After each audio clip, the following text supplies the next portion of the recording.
Bonjour et bienvenue dans cette nouvelle vidéo et aujourd'hui on va parler de l'accord des participes passés. C'est plutôt une vidéo qui s'adresse aux élèves de collège, mais si vous êtes au lycée et que vous avez des difficultés en orthographe, n'hésitez pas à regarder puisque ce sont vraiment les notions de base concernant cette thématique. Évidemment, si vous voulez une vidéo plus complète avec plus de détails, puisque les règles que je vais vous présenter sont bien sûr peu nombreuses comparées à la quantité qui existe, n'hésitez pas à me le demander dans les commentaires. Aujourd'hui, on va se limiter à deux thématiques. On va étudier l'accord avec l'auxiliaire être et l'accord avec l'auxiliaire avoir. On va donc commencer par le plus simple, l'accord du participe passé avec l'auxiliaire être. Quand on emploie l'auxiliaire être, le participe passé s'accorde toujours avec le sujet du verbe. Par exemple, elles sont tombées. Je remarque que le sujet de mon verbe c'est elles au pluriel, donc féminin pluriel.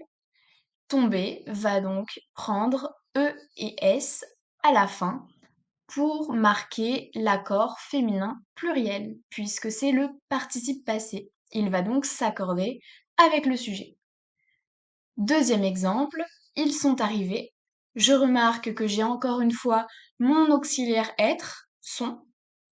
Donc, le participe passé arrivé va venir s'accorder avec le il au pluriel, sujet au masculin pluriel donc, et prendre un S à la fin. En ce qui concerne l'accord avec l'auxiliaire avoir, les choses sont un petit peu plus complexes. Alors tout d'abord, avec l'auxiliaire avoir, il y a une règle de base qui est qu'on n'accorde jamais le participe passé avec le sujet.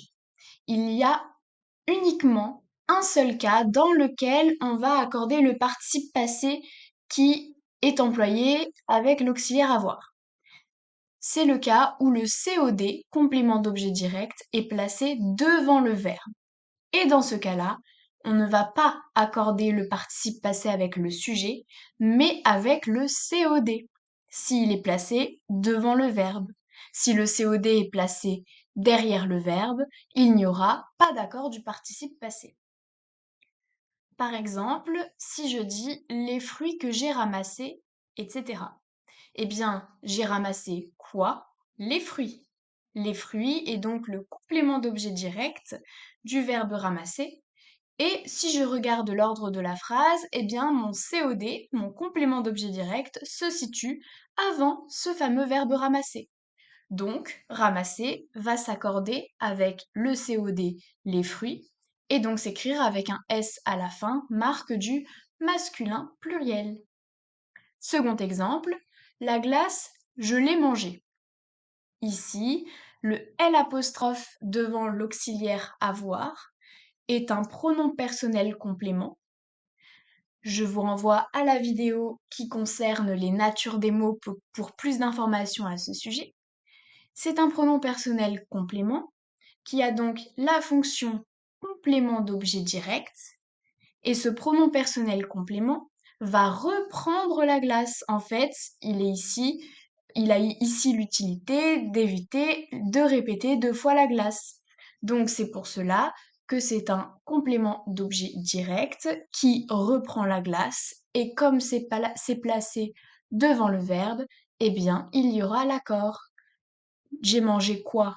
La glace. Alors, manger va prendre e à la fin, puisque c'est un féminin singulier. Et voilà, ce cours est terminé. N'hésitez surtout pas à nous rejoindre pour plus de contenu gratuit et accessible, tout niveau. Et si vous voulez une autre vidéo avec plus de règles, n'hésitez pas à le suggérer dans les commentaires. À bientôt!